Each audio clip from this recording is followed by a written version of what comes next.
Welcome one and all to this week's episode of the Síle Show.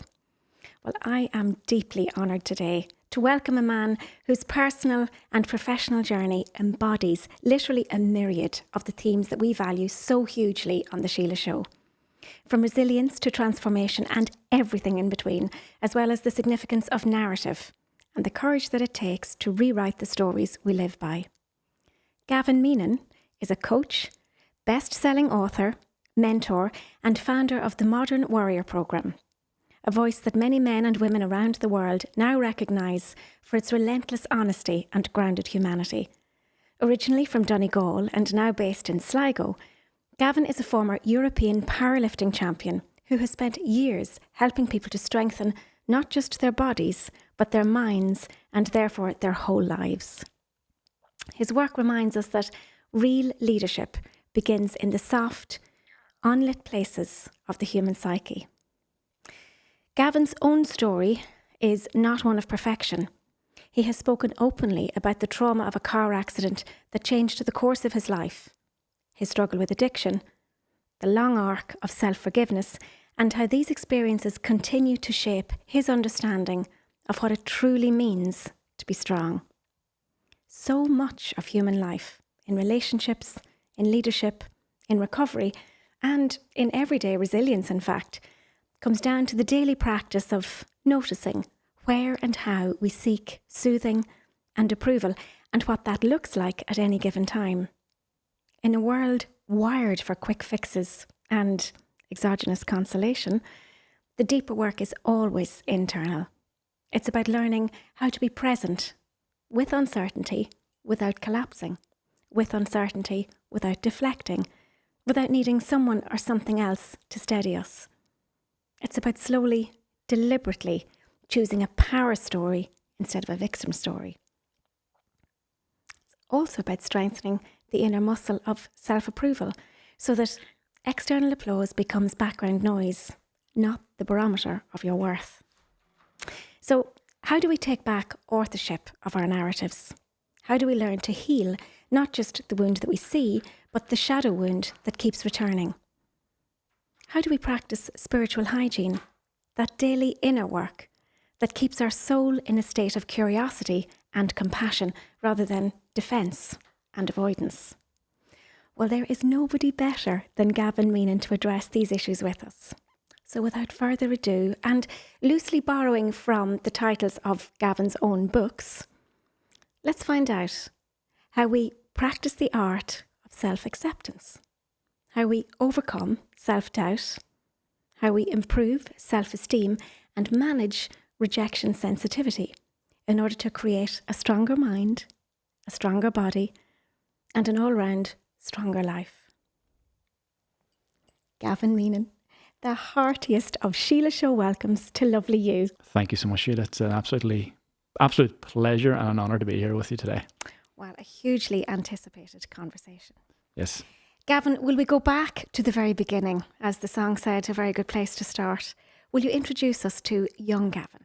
Oh, how far back do you want to go now? So, yeah, I mean, growing up in Donegal. Yeah. And quite a unique first 3 years of my life where I had quite a large family, let's say. So it was my parents, and it was then my brother later on, a year and 10 months later. But within that setting, I also had my aunties and uncles and grandparents right next door. So I had this large family in those first 3 years, which was incredibly loving and connecting. And after the 3 years, my parents then had built the house, and it was time to move up and move over the road, which was probably about 5 miles away. But quite a long distance for someone like me who was so attached and connected to this larger family. So on a deep level, this had a profound effect on me at the time, and it left quite a void that I hadn't really understood or acknowledged until later years. because those connections that I had felt I had lost, I hadn't lost them. But this was the interpretation and the story that was created by the young, naive, innocent child.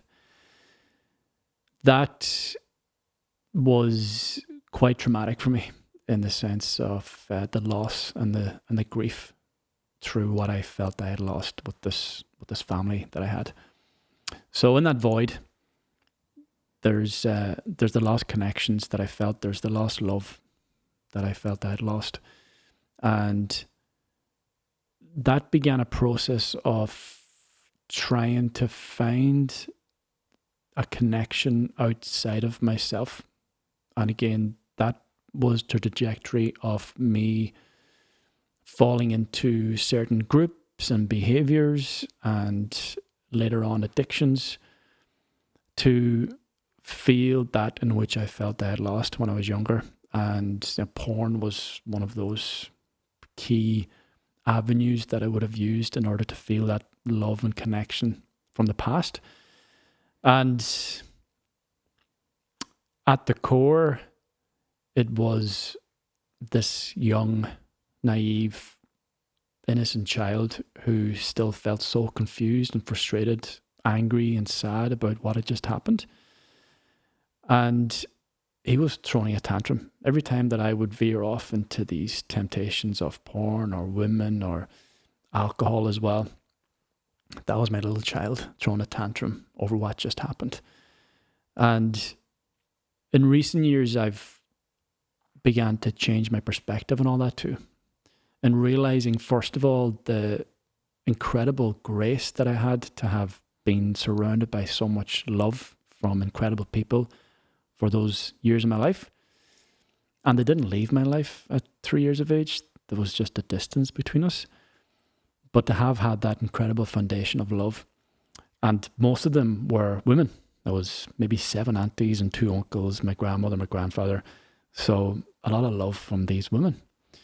But the love was somewhat warped through the trauma, which then led to the porn and led to the flings and hookups and all that destructive behavior, I'd say.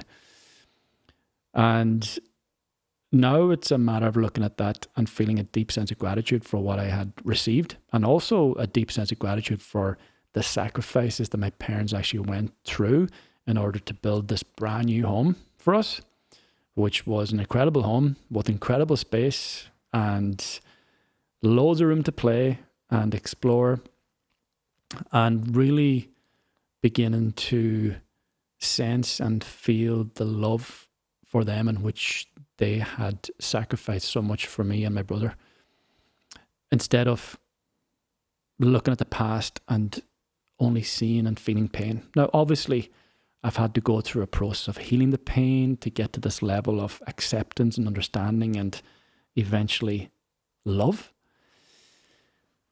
Because for a number of years, as I said, that little child was throwing a tantrum and was causing a lot of disruption in my life until I went back and I said, hey, it's okay. You're safe. And you know what?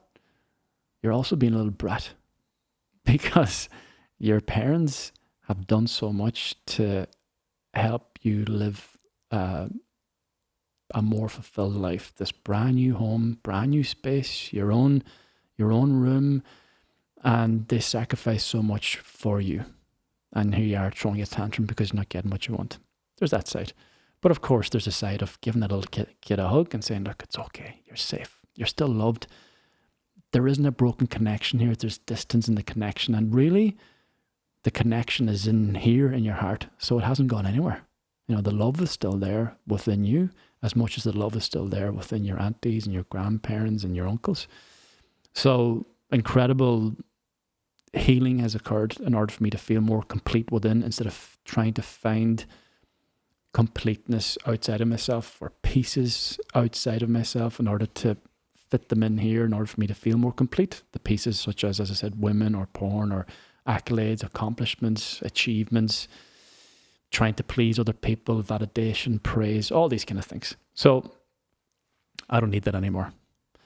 And so they were the foundational years of my life. And as I said, there was an incredible foundation there that I had not acknowledged up until recent times, because all I would have seen were cracks in the foundation, and I would be quite angry that there were cracks and there were difficulties that would have arose from those cracks, and I carried a lot of anger around that. So yeah, that's the young Gavin, which later became the teenager, which later became the adult, and there was a lot in between. I mean, I was also quite heavily bullied from a young age, probably on and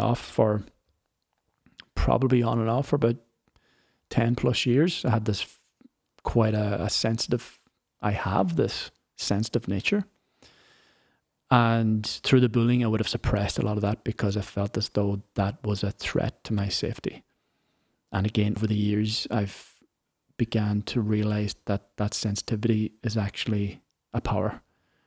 And this is what, if I integrate it again, will help me to connect deeper with myself, which will then help me to connect deeper with other people. Because I can feel other people's energy when I walk into a room. I can connect to people on a very deep level. And I can read a room very, very well. And I can read people very, very well, which serves my purpose very well today in terms of helping men out and helping other people find their love and peace within. So integrating that back in has also been part of this process of feeling more complete. And then later on, I'm in a car accident when I'm 18 years of age. And it's also understanding that was a process of the past bleeding into my present when I was 18 years of age, because driving that car gave me a sense of power in a world and a life that I didn't feel I had a lot of power in. Gave me a sense of control in a life that I felt was out of control. And it made me feel as though I was a lot more stronger and confident as a man if I can impress my friends with this nice car and drive fast and take risks. Look at me, check me out. Now, I wouldn't have acknowledged that at 18, but I can look back now, I can understand what was going on there. And unfortunately, that car accident resulted in the death of another person. And that was the start of a whole new process. And the accident was the catalyst for the start of my healing journey at 27, 28 years of age. So when I first reached out for help, it was solely about the car accident. And then, as you know, as you get into the healing journey, you begin to realize that there's so much more here before the car accident that also requires healing. So the healing still continues to this day, 10 plus years later. So, but I embrace it. I take it on because every single step helps me to become a better person. And that's really what it's all about. Wow. Gavin, thank you so much for sharing that and for taking us on that journey with you. And I know they're only touch points because it is such a meandering journey over a lifetime. And there is so much more that words wouldn't even really honor the essence of. But you've given us a lovely insight into the reasons why you are where you're at today, and that you've taken your own learnings and embraced them and are embracing them. But now you've turned what you do into service as well, because at that stage you can continue to grow and expand when the meaning that you get from what you're doing is also in alignment with purpose, which is what you can do for others. So I suppose we could talk then about your warrior weekends. They're absolutely fantastic. And your modern warrior program. So you've taken the main learnings from your curriculum and you've turned them now into an opportunity to help other men. And it is men in particular, isn't it, Gavin, at this stage? It is men in particular, yeah, at the moment. Because to find their love. Yeah, I feel that men are a lot more reluctant to open up and to express their feelings, emotions, to talk about their struggles, because whether we want to acknowledge it or not, we feel a sense of shame by not being able to fix our own problems and to sort our own stuff out. So I can see myself in every one of those men because I was there once too, and nothing really changed until I started to look within, and I began to have a very honest insight as to where I was in my life and what I was carrying. Guilt was the catalyst again for the start of my journey, but then you open that door and there's a cascade of other emotions and feelings that come up that are related to situations in the past as well. And if we can learn to embrace that, then you're going to embrace the essence and the authenticity of who you truly are through that process. Understanding that some of the most brilliant parts of us are most likely the ones that we have been made to feel ashamed about because it was a threat or it was quite provoking for people around you because they couldn't understand your power or your intention or your brilliant essence and the energy you had, hence the bullying. So yeah, so the purpose of those weekends and the purpose of the work is to give back now, because I look at my journey, my experiences, and of course I've taken a lot of, as you said, learning and teachings, and I've taken a lot from it, but that stuff is not for me to keep. That stuff is for me to give away, and I have so much of it because there has been so much. There's been so much healing through the experiences and so much awareness and understanding. So yes, I feel a sense of purpose now to step in and to help other men reclaim the power that they have within, instead of giving our power away to other things and people where, oh, when I have this career, when I have this money, when I have this relationship, or looking for permission of people to make a certain move or be a certain person, it's like, stop giving your power away. Stop giving your power away. You have the power to make that change. You have the power to speak. You have the power to dictate the terms in your life and where to go. And you actually know what you need to do. You're just not paying attention to yourself because you're looking for situations and people outside of yourself to make that move. You already know. If you can just be with yourself and enhance or build this sense of intuition within, the path is going to become a lot more clear to you. As I always say to the men, they'd often reach out to me in between our calls and in between our meetings, and they could be going through something. I'm feeling misaligned today, or I'm feeling anxious today, I'm feeling uptight today, or this happened today and it's pissed me off.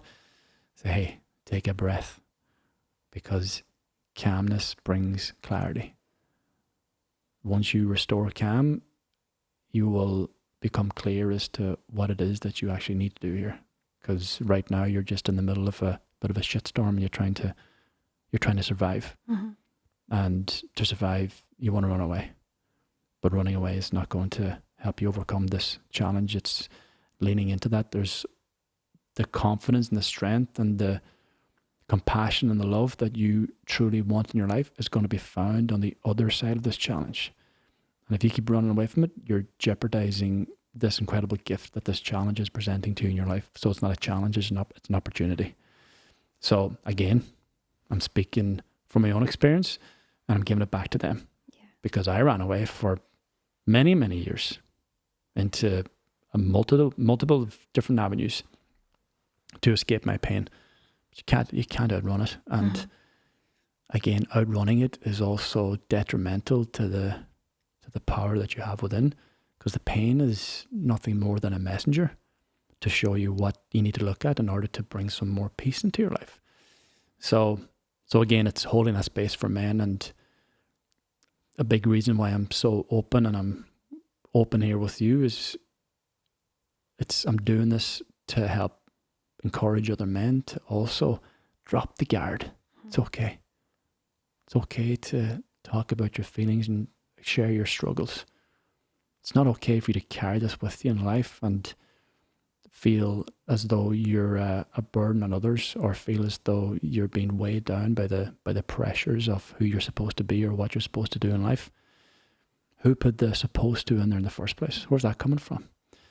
So yeah, I've got another big weekend coming up this weekend, and every single weekend seems to become a lot more powerful. And I feel it's just that energy that I'm bringing to it, and it's also who's showing up. And like, there's a lot of men there. They're ready. They are ready to heal. They're ready to open up, and they want it. They're craving it. They just, where can I go? Where is it safe for me to express myself? Because in the past, when I did this, I was made to feel ashamed through my interpretation of how someone reacted to me whenever I did express my feelings or asked for what I needed, and it wasn't received. So now's your time. Amazing. I'm thinking about a lovely story.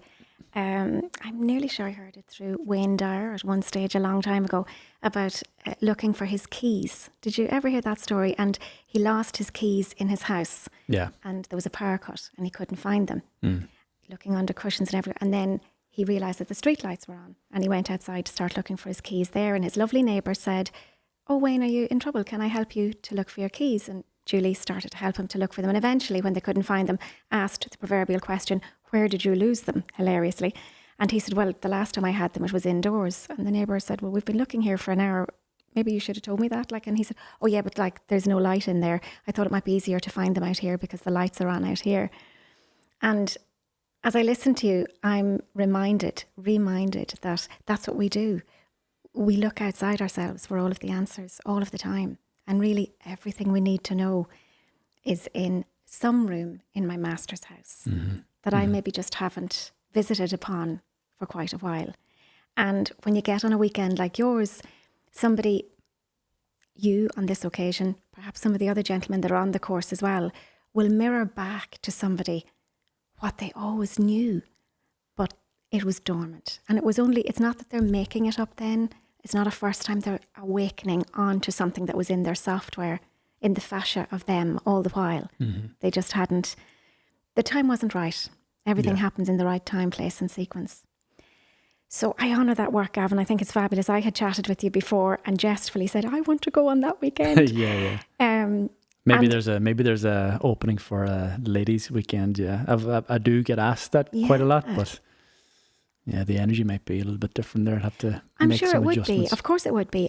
But divine feminine energy as well is being found in your gentlemen on the course as well. I actually think that's the greatest of the work that you're doing is helping people to, lay down, not annihilate, but lay down masculinity on its own and make space for the feminine energy that is in all of them. We're all healing the mother wound, essentially.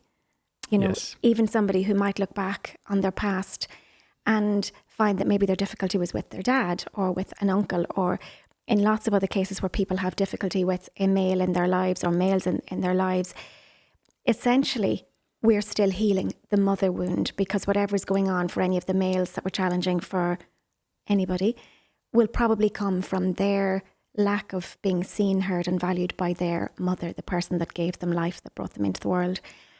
And I think probably when you go on your nature experience, there's nothing more organically inclined to heal than being under the stars with other people who are open. You said, as we chatted there earlier, I'm open. I mean, it's the essence of healing ready to happen. So have you any client stories that you could share with us, anonymously, of course, about how these weekends have changed lives? Because I know they have.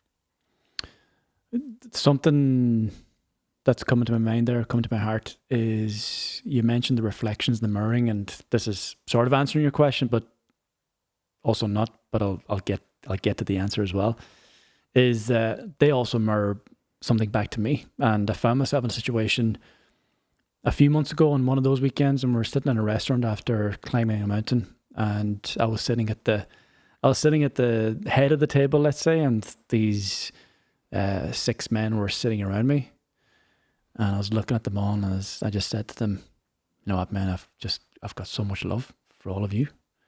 And I sat there and I felt as though I was the father of the table, and these were my sons, that's somewhat irrelevant, but what's important is they were reflecting back to me the love that I was beginning to find within me as well.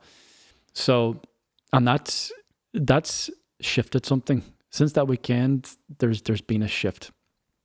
And some of these men, at the end of a weekend, on a Sunday before they leave, they'll turn around and say, I love you. And how many men are telling other men that they love them, and it's genuine brotherly love. And again, I feel that. I see you, I hear you. So, but I'm reflecting back to them the love that they have found within themselves over those couple of days, and they're reflecting back to me the love that I am finding within myself too. So there's many stories from men that I've worked with, both on a one-to-one basis and also on the retreats.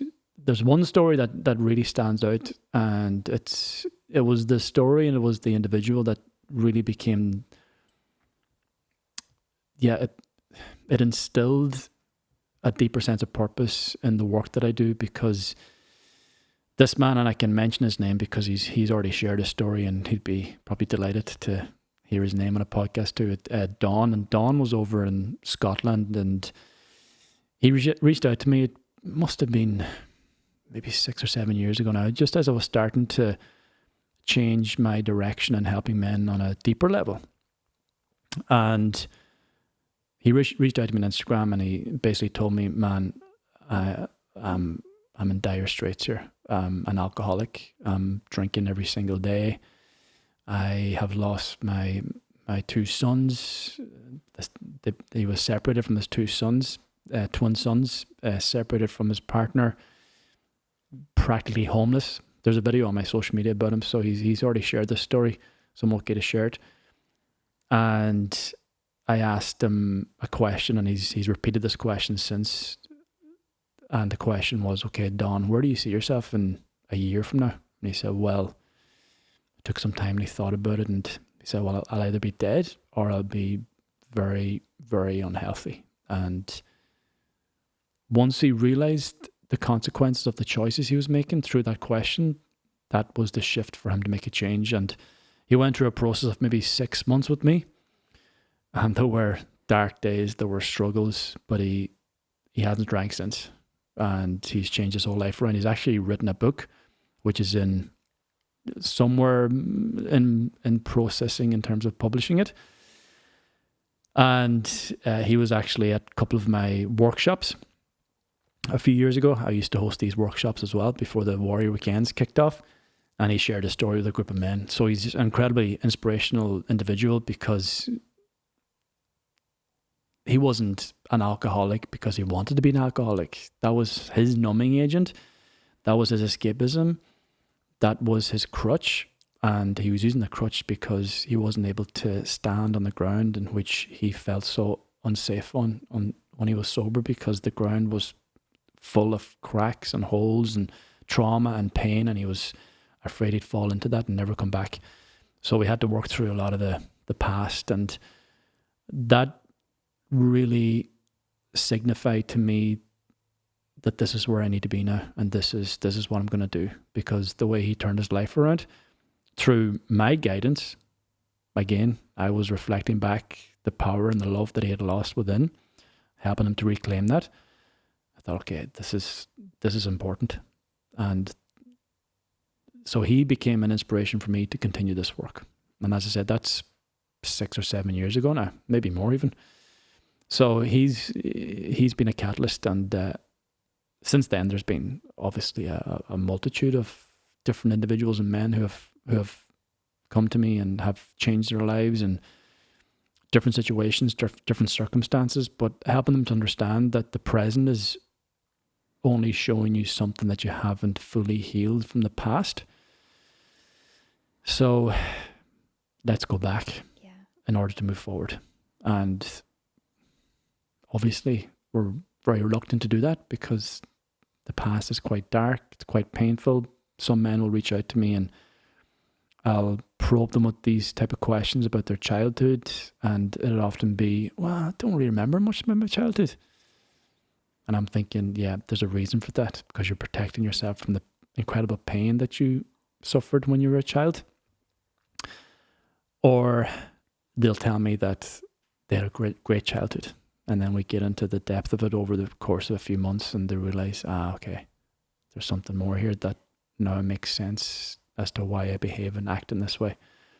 So, and that's a process, of course. It's one step at a time. It's never going to be rushed, and it's taken at his pace, not mine. And I'm never gonna, and I never do bring anyone where they're not ready to go. So I can take your hand or walk with you down the street, and I can show you, well, if you go over here, you're going to find this out. If you go over there, you may heal this wound.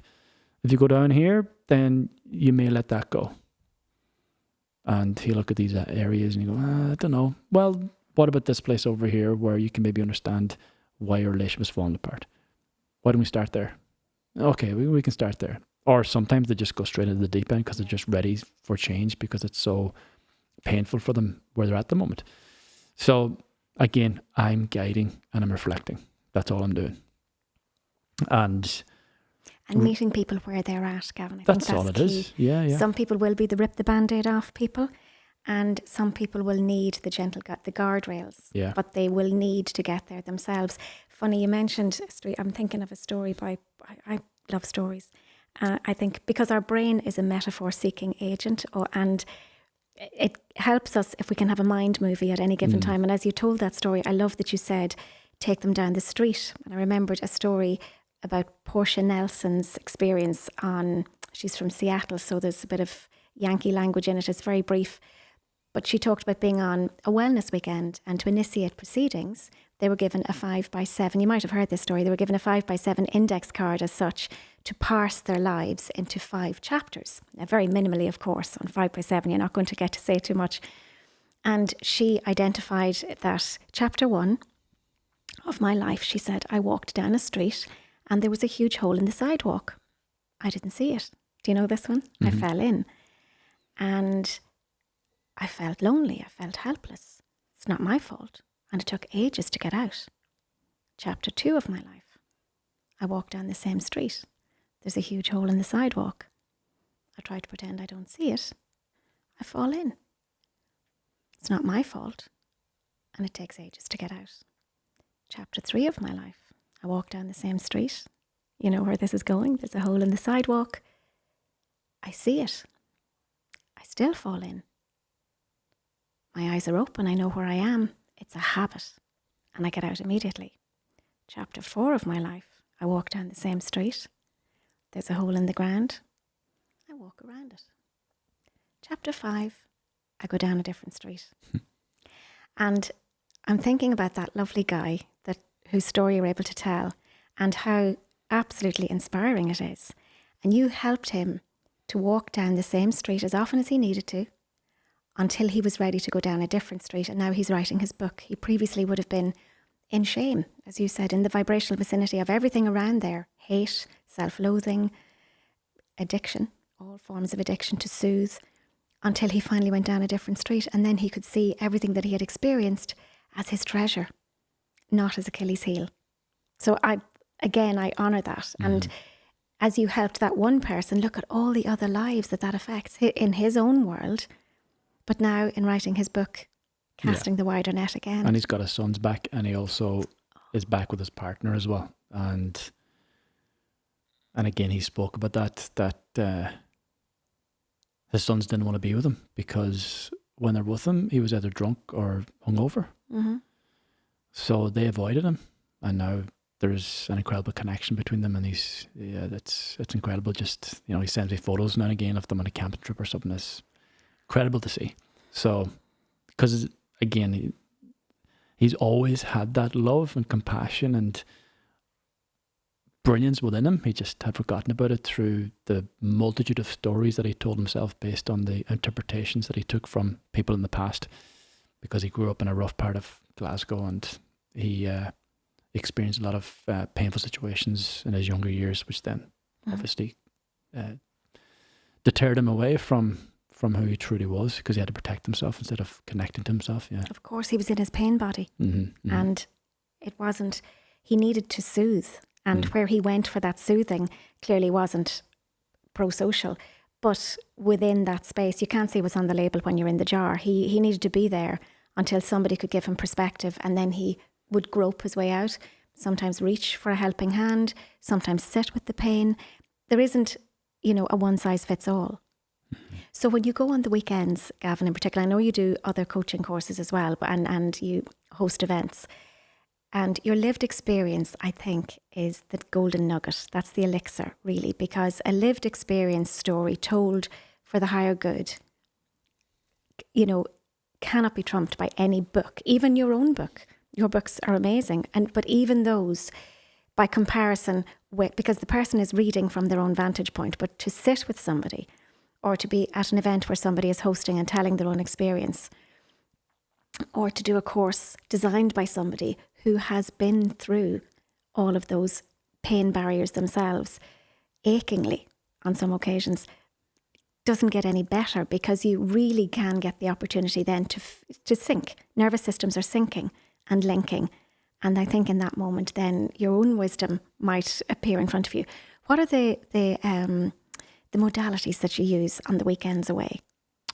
So to briefly run you through the weekend, I've developed a bit of a process where Friday is time to let go. So they would generally arrive on Friday evening, and it's into the cold sea in the sauna, straight out of their comfort zone.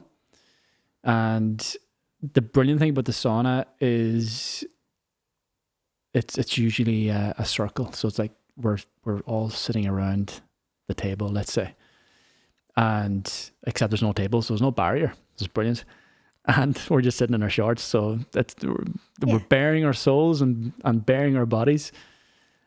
So shame gets left at the door, and in the sauna is where I begin to open up the weekend. And the opening of the weekend is to give each and every one of the men an opportunity to open up as to who they are and why they're here for the weekend and what their intention is. So we have that in the sauna, and that's really where the connections start to form within themselves and within others, because there's the mirrors, and then there's this brotherhood is being formed right in front of me.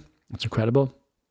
And what one man is talking about, someone else can relate to, and where he's at, or where he's at today is maybe somewhere somebody else was 10 years ago, or vice versa. So, and then when we get back to the house, I have a burning ritual.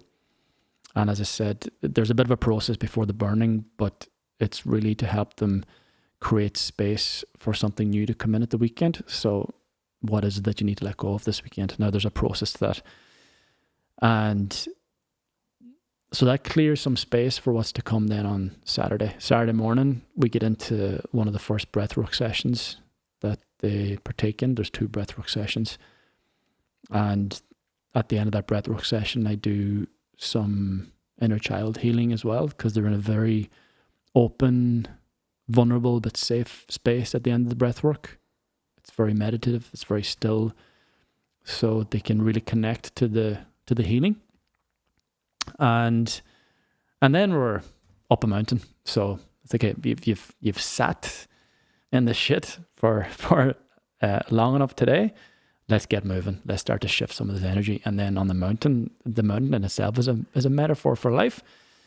And again, it's an opportunity to let go of something. I'll sometimes, depending on the group and where the energy is at, I'll encourage them to take this rock, and what does this rock symbolize that you need to let go of in your life? Because the breathwork session in the morning also brings something else to the surface that they hadn't been aware of before. So take the rock with you and throw it off the top of the mountain. But within the process of climbing, there's conversations, there's connections.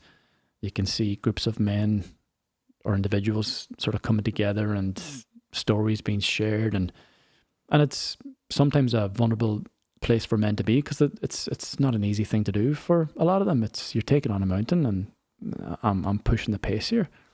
So so that's brilliant. And we're outdoors and it's nature and it's all those things. When we get to the top of the mountain, is, again, is just a metaphor for life. Just you're at the top. And after that, it's a bit of food and dip, and then we're back to the house. And what I've done the last couple of retreats, I've brought in some sound meditation by a facilitator. That happens sometimes, doesn't happen other times, just depends on the weekend.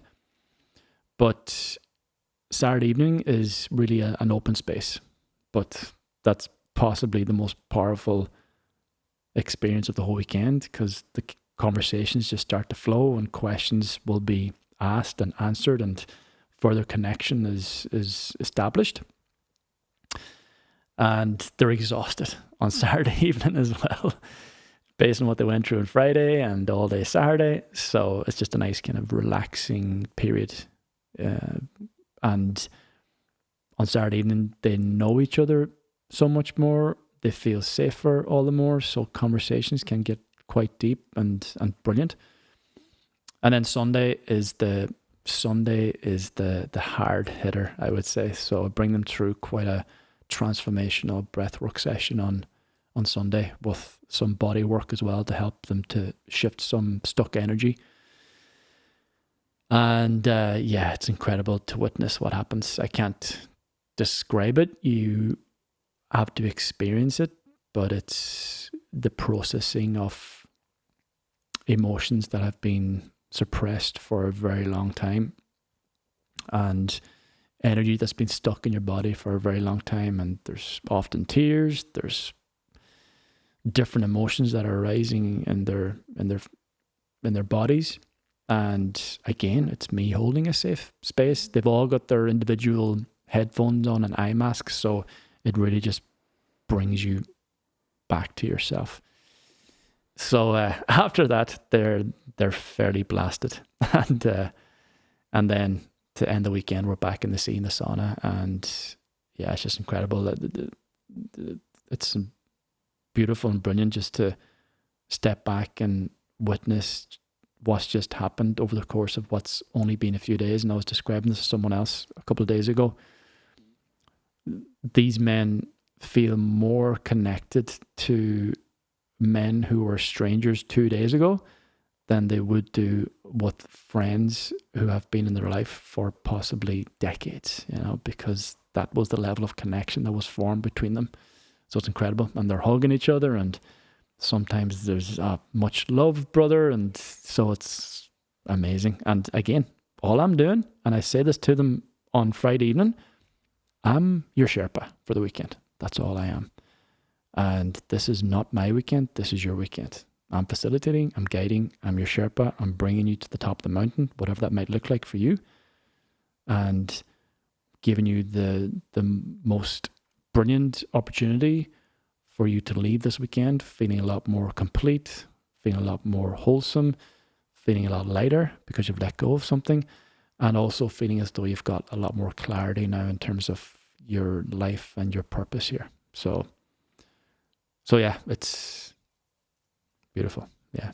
Transformational, as Transformational, you say. yes, it is. And they will never be the same again, Gavin. In fact, even listening to this conversation, people will be open to being never the same again, because even to realise that something quite as simple and as cost-free as that per se, in terms of being out in, Holy God's garden, and that's where the healing happens, gives anybody who's listening and chooses to heart hook into that the opportunity to go for a walk in their environs, perhaps in quality company, perhaps in quality company with themselves. Yeah. Solitude. It's just wonderful. Just that connection, isn't it, to Mother Nature.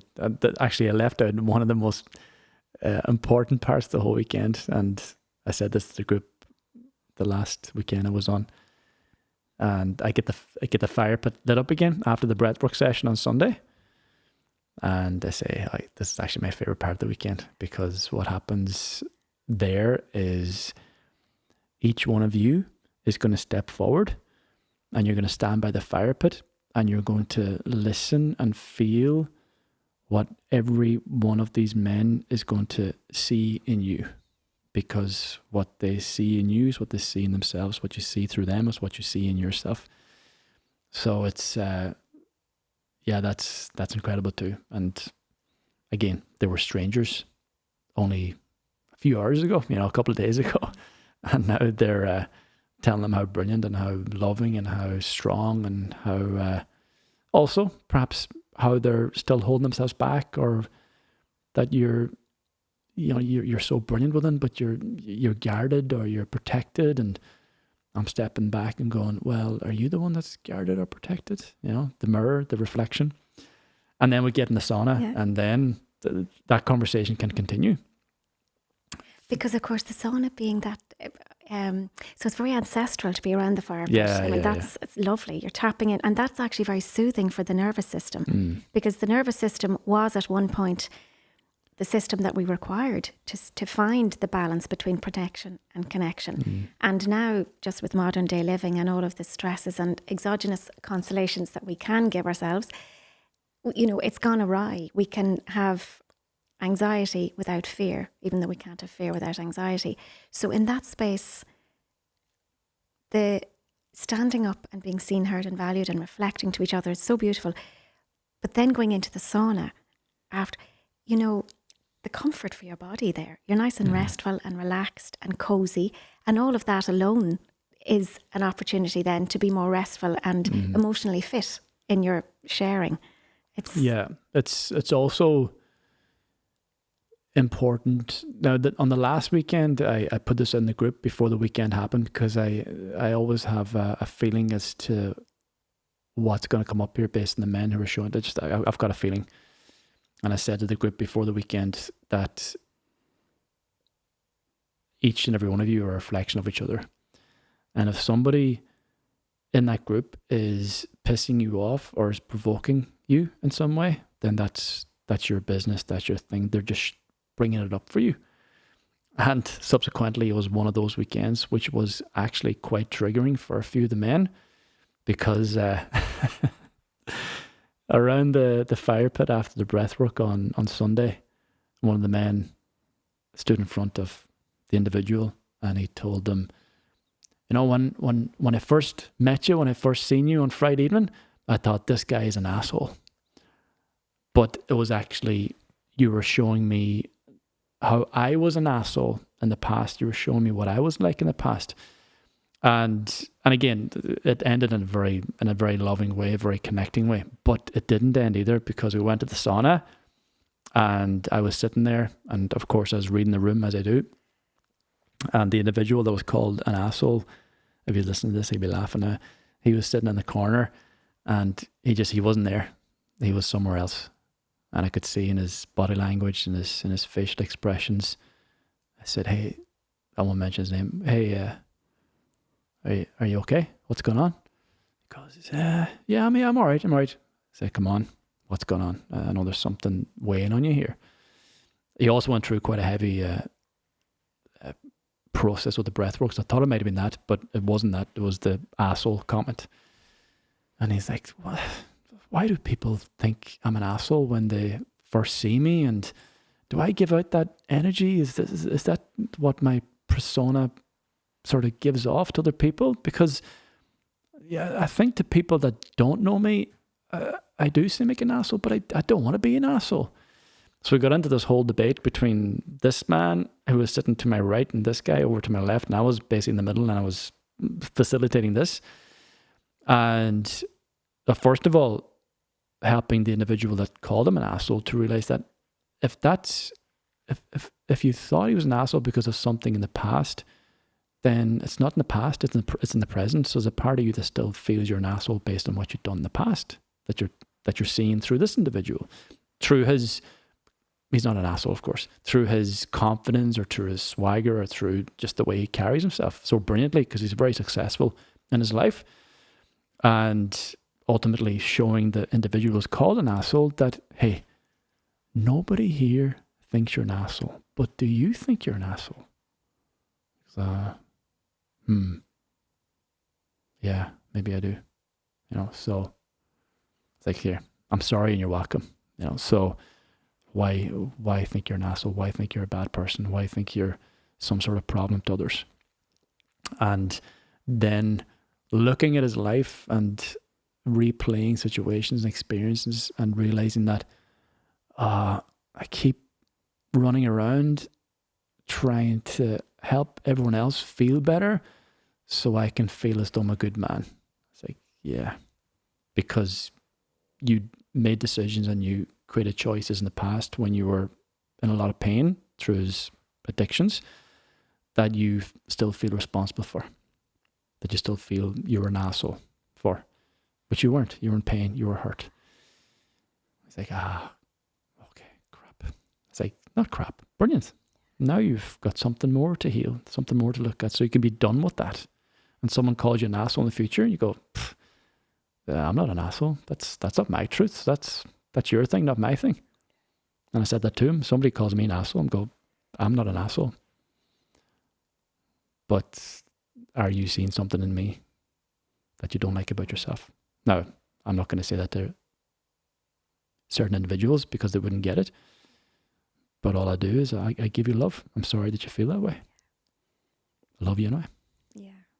Because it's you're seeing through someone else. So absolutely. And sometimes it's better in those cases to just walk away, not because you're trying to teach somebody a lesson, but because you've learned yours. Yeah, of course.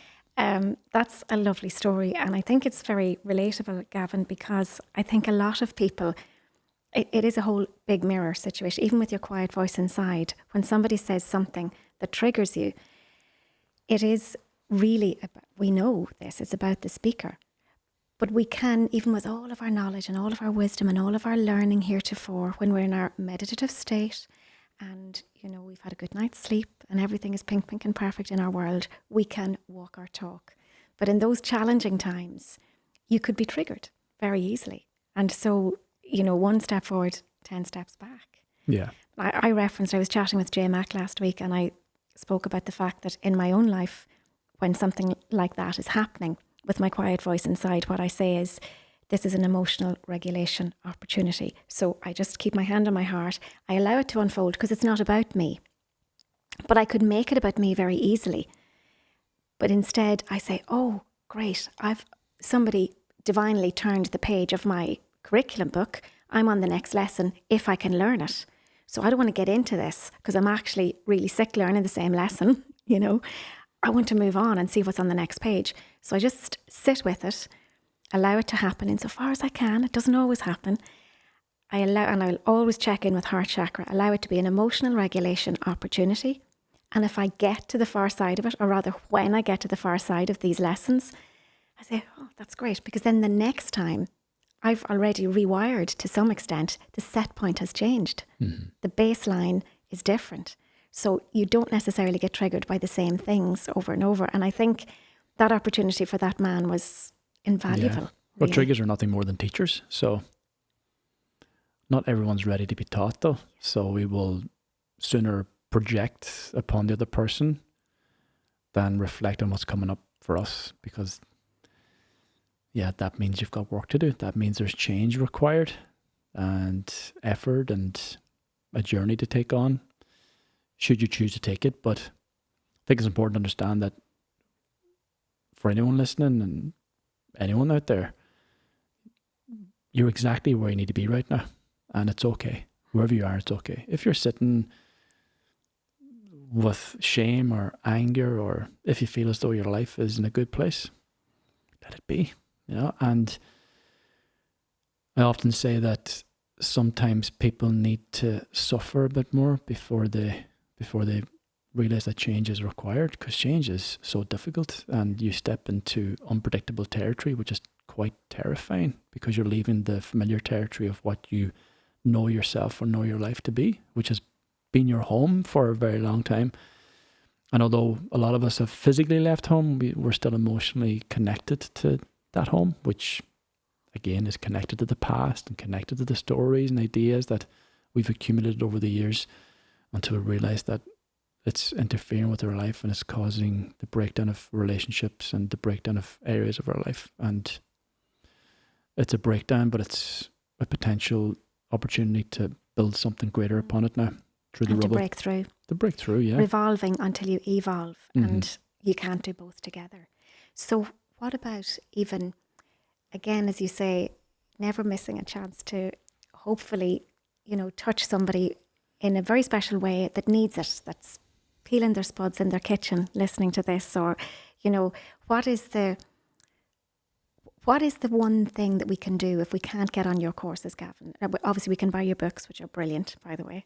Shout out for those. But what else can we do in our very ordinary, you know, mundane, banal lives to get on this journey of change, this transformational journey from within, just as ourselves? Take a breath. Take a breath. And even in that 1, 2, 3 seconds of that breath, you're connecting to yourself. You're connecting to the essence of who you are and the brilliance that lies within. And instead of putting something out there that would seem a lot more challenging, like meditation or journaling, or you've got to spend more time alone, take a breath. And maybe next time you'll take 2 breaths, and eventually take 10 breaths. And then before you know it, you're meditating for a minute. You're meditating for 5 minutes. You're meditating for 10 minutes, and you're beginning to know yourself. And instead of, again, as I go back to trying to find yourself through other people or situations, I'll do this so I can become that. I'll help her so I can feel this. It's like, no. You've already got it. You've already got everything you need. You've just forgotten. You've forgotten who you are because it didn't feel safe to you in the past to be who you are. So you've created this protective mechanism. You've created this idea that you have to find something outside in order to feel something inside. And of course, as you know, that's fleeting. So you keep chasing, you keep running.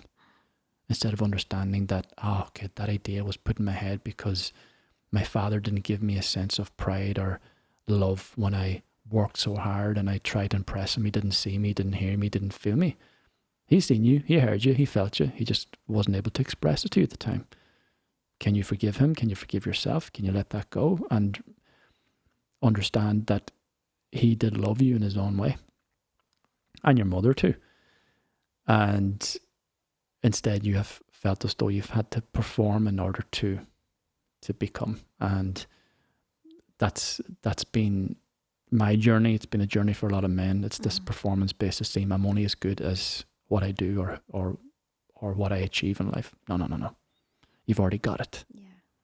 Now feel free to express it and to show up with this power and love that you have within.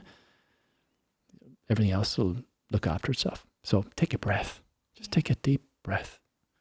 Everything's okay. Everything is happening for you, not to you. Yeah.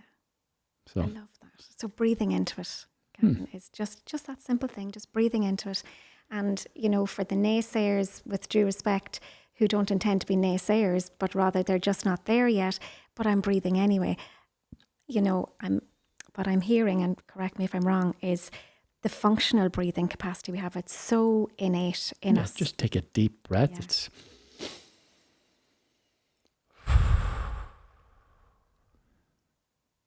just that. Yeah. Just feel calm. You know, I feel it now. Clarity. Too. Yeah. Feel safer. Yeah. That's it. Yeah. You feel at home because you just come back to yourself for at least those couple of seconds until something else pulls you away again. You keep getting pulled away, but you can always come back. So, and the more you begin to realize the power of that, the more you may be inspired to do more of it and to find out more about yourself. Because there's a lot of people lost or confused or don't completely understand their purpose or their roles in life anymore. Well, you already know, but you're trying to find the answers, even trying to find the answers in this podcast, in books, in workshops, in a weekend retreat, whatever. It's like, no, you already know. You already know. Of course, we can reflect back certain things about themselves that they may not realize. If you're feeling something through this podcast, well, we've reflected back something to you. That's your feeling. That's in you. Remember that, because that's something to look at and something to perhaps process or something to reclaim again.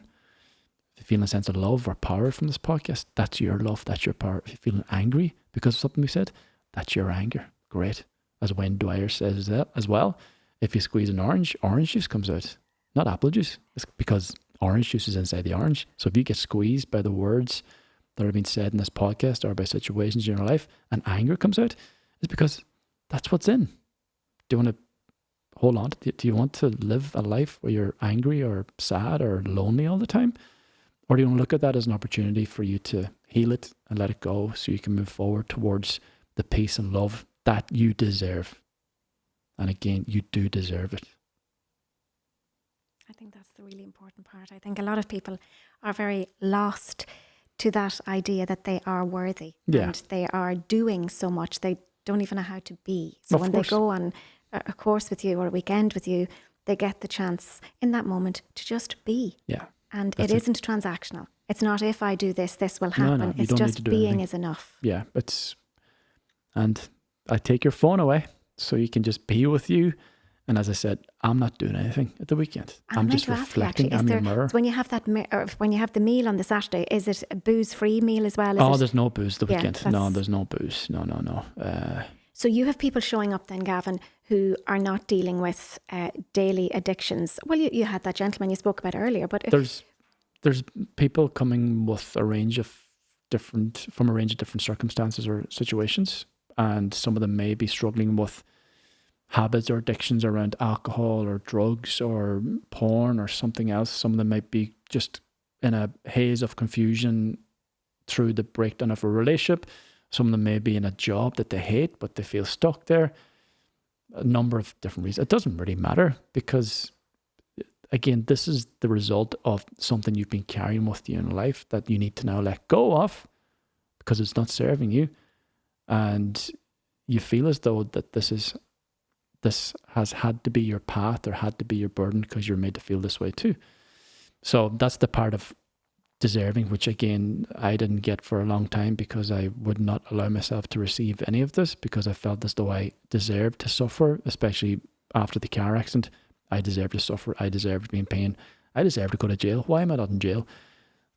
Why are people loving me? Why are people supportive? Like, I'm a piece of shit. Look at what I've done. Like this hatred and pure victimhood mentality, of course, but being stuck there. And instead of, again, people coming into my life who were reflecting back to me the love that I have within, that I'd forgotten about.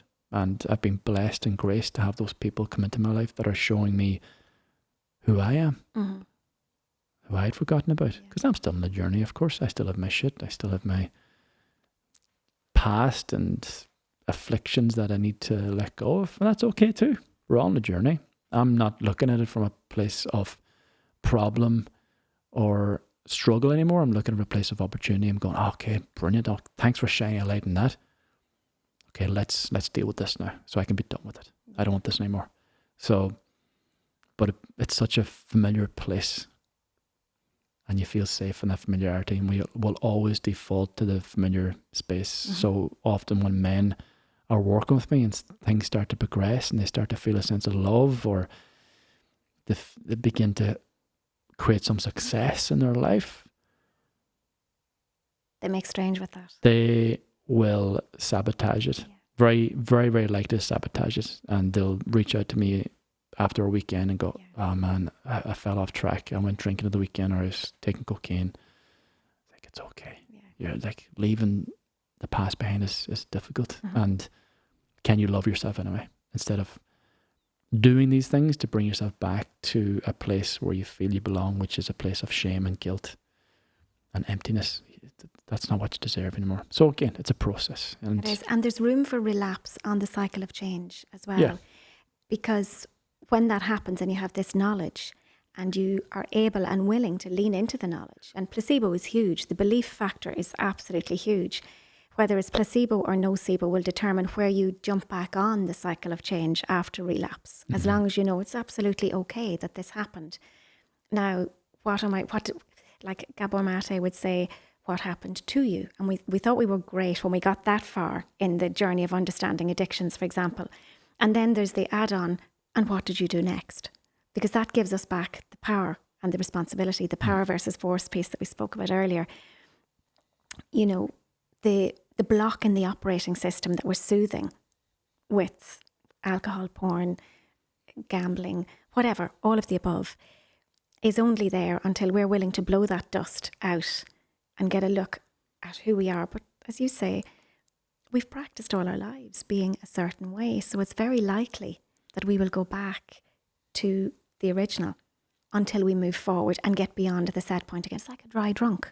Or I work with people as well who have chronic ailment, and they get to the point of realizing that their body was keeping score. We peel back, pare back, unpick, unpack, and they're great.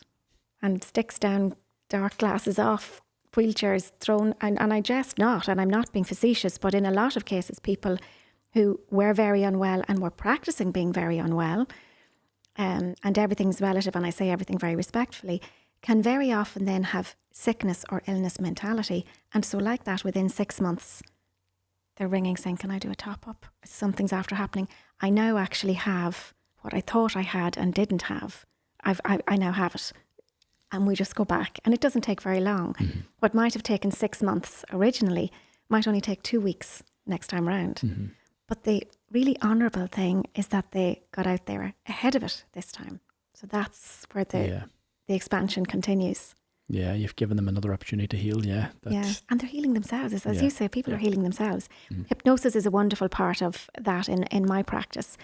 Just getting into the subconscious mind and giving your therapist, your mentor, your guide the opportunity to give you back the language that you gave them, but in that nice restful space where you've shut down the third eye and you're not taking in anything in your environs. You're getting into the program just to rewrite the program. It's not as helpful to just stop something as it is to stop something and put something else in its place. So change the schema, improve the schema, so that then in the moments that matter going forward, you have a very quick fix opportunity to do what's better for you than what you did in the past.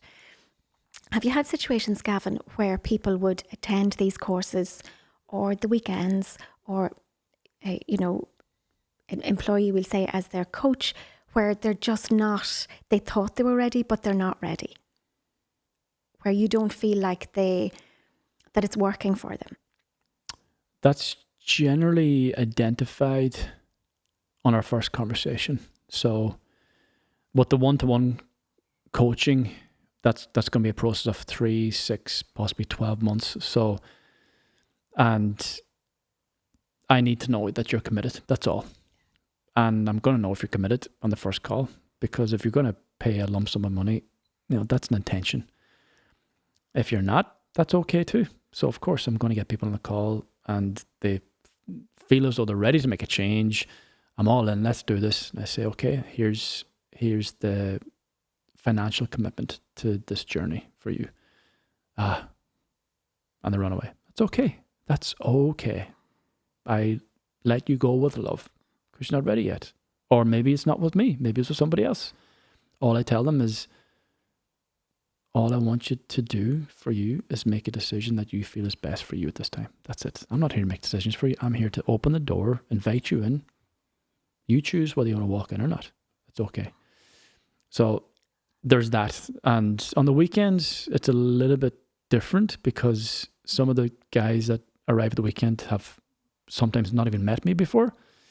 They've followed my social media, of course, or they know about me.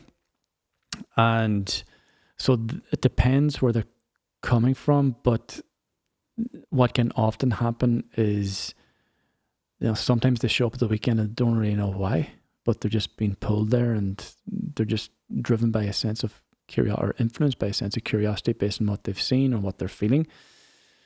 And then it just blows wide open and they go, I have so much work to do. Or I didn't realize that this was a pattern. I didn't realize that this was a pain in my life until this weekend, and okay, now I need help. And oftentimes they'll eventually proceed to working with me on a one-to-one basis then. So the weekend can also become an invitation to, I can show you something.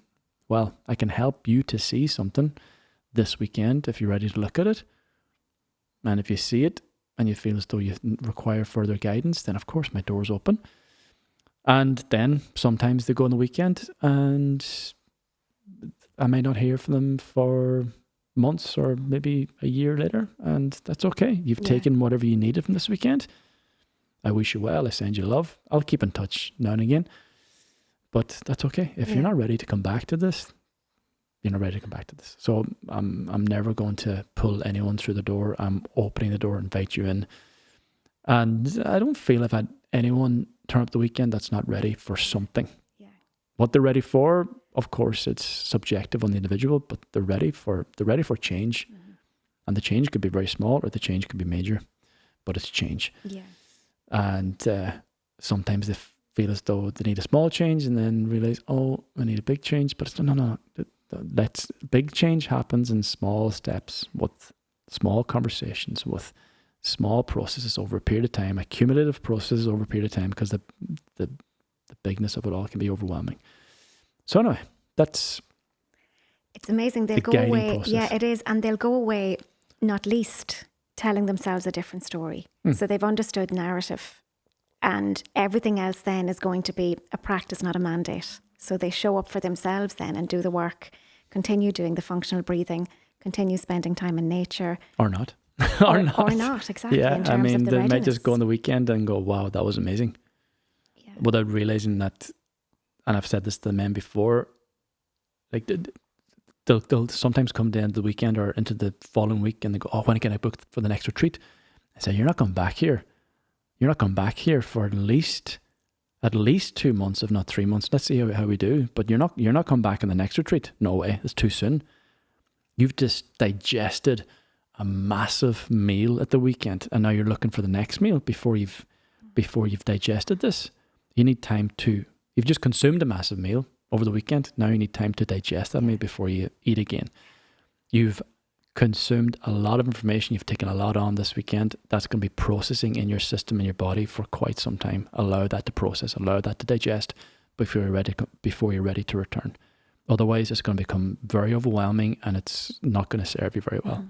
So because you go on these weekends, and of course it's brilliant when you feel this sense of connection and a thrill of being heard and seen, and it is brilliant in the sense of, like, outside of the healing element, just being with a group of men who get you and who listen to you and hold a space for you.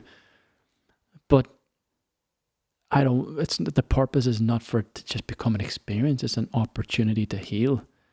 And if you keep coming back to these weekends month in, month out, then you're not doing the work. You're just chasing another experience. It's another addiction, which can happen a lot with plant medicine as well. I've seen that pattern with other men as well. What, you've done 9 plant medicines in a year? Whoa. Like, you go to plant medicine. I've done plant medicine before. You leave plant medicine and you do the work after the retreat. So again, in my retreat, you come there, you're awakened, you become aware of situations and feelings and emotions that have been dormant for quite some time. Now you leave and you do the work. And when you've worked through that, come back to me. Mm-hmm. Or we work together through that, and then you're ready to return. Yeah. Or not. Again, you might never come back to retreat, and that's fine too. I love the integrity from a business perspective that involves, Gavin. I really respect that, because, nobody intends to be extortionate, but when you're running a business, if people want to come back, it's quite a choice to say to them, no, I don't think you need that. I don't think you should need that. And I think it's a very important part of the authenticity piece for you as the business owner. Yeah. But as I said, that it's not about me. Yeah. So I have to remove myself from the equation. As you mentioned at the start, this is my service. This is not about making millions. This is not about taking money from people. This is about helping people. Mm-hmm. And if I'm just going to use a certain individual and sell them a weekend every month just for money, I'm out of integrity. And karma is real. Of course, it's the bank account in the sky. Absolutely. Yeah, so you pay the dividend. Yeah. You pay the interest. Yeah, for sure. So it's that's going to come back. And anyway, aside from that, it just doesn't align with who I am. With your value system. No, it doesn't. I know that. And again, it's lovely for those people because it's empowering. I understand that the fragility of somebody who was formerly feeling very weak and sad and alone, and the great joy that they get. I understand that they might want more of that. It is, it's like you have one coffee, you're going to have two. You have some sugar in the morning, you're going to want more an hour and a half later. You have this lovely weekend. It's likely, if you can afford it and have the free time on your hands and have a car to get you there and all of the things, all of the exogenous things, if you like, the support things that might get you to there. If you've got those, well, why wouldn't you perhaps look for it again? I can see that. But I can also see the lovely opportunity for greater learning when somebody holds space enough to say, well, thank you, because it's clearly a lovely compliment. It's clearly an indicator that you really enjoyed this and you're doing well on it. But you know what? I believe in you. Borrow my belief in you until your own kicks in. You can do this now for a while, And yeah, they're going to need support, though. That is important. And again, that support doesn't have to come through me. They might leave the weekend and they're seeking support elsewhere, and that's okay too. I've had individuals show up at the weekend who would struggle with alcohol addiction, and instead of working with me, where I would feel, it's probably, this is something that could serve you quite well, they'll go back to AA, which is, and I go, that's fine. If that's what you feel is best for you right now, then do that. Mm-hmm. But oftentimes I've found that if you continue doing the same thing, you're going to get the same result. And there's going to be potentially continual relapses here because you're only dealing with the surface level. You're not going deeper into why alcohol is such an addiction in your life. So, but you're not ready to go there. That's okay. Go back to your AA, but just know I'm here. And as I said, the door's open. That's all. Mm-hmm. And if you're ready, walk on through it. If you're not, I wish you well and I send you love. So, yeah, and again, it's that piece of stop giving your power away to me. Stop giving your power away to me. Stop giving your power away to the weekends. You go to this weekend to understand and realize the power you have within. Now do something with it. Embrace that all the more. Reclaim that all the more. Mm-hmm. And again, if you require further guidance with that, then I also work with people on a one-to-one basis and I can help you with that if you want it. That often happens because, again, they realize that, oh wow, okay, I've got my own personal mountain to climb after this weekend. And at least for a while, just to bed in the new processes and procedures and protocols and actionables. If it's all new to you, it's probably very likely that to top up as regularly as they can afterwards with you is going to be so beneficial. So we could talk forever. we could. Forever. It's only been 5 hours, is it? I know. Listen, what you're doing is absolutely amazing. I know you know that yourself as well, and that's the beautiful part of you. You know the good work that you're doing, and you continue to do it for the higher good, which is why it is so helpful, so efficacious.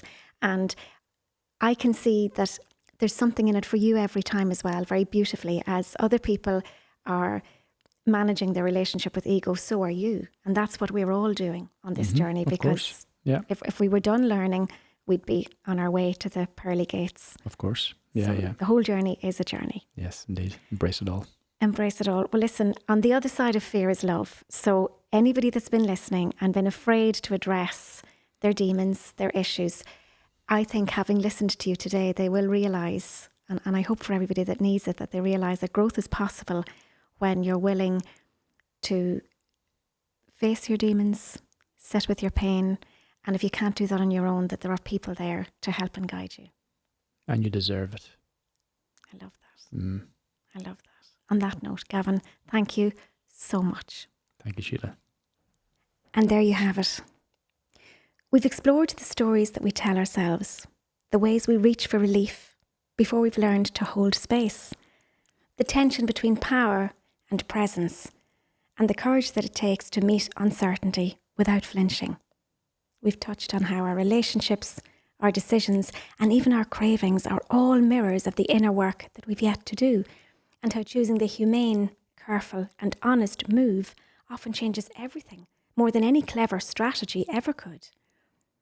And yet, even when we know all of this, even when we see the path forward, we can still find ourselves searching in the wrong places, looking for what we already carry inside, reaching under the streetlight for the keys that we lost a long time ago in a room within, perhaps a room that we never fully entered.